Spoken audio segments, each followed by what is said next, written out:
Teachers, guardians, and dear friends. My name is Daida Bhagyashri Dilip Bhai. As we all know that we all have gathered here on the very special occasion of our national, which is called Republic Day. I want to deliver a speech on Republic Day in front of you.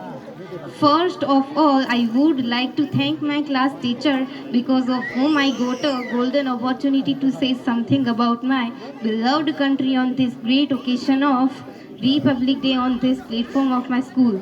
Today is the best day when we should pledge to preserve the real meaning, status, prestige of our country and most importantly, the great heroes of our country have fulfilled their responsibility by giving us dream and making constitution in a democracy.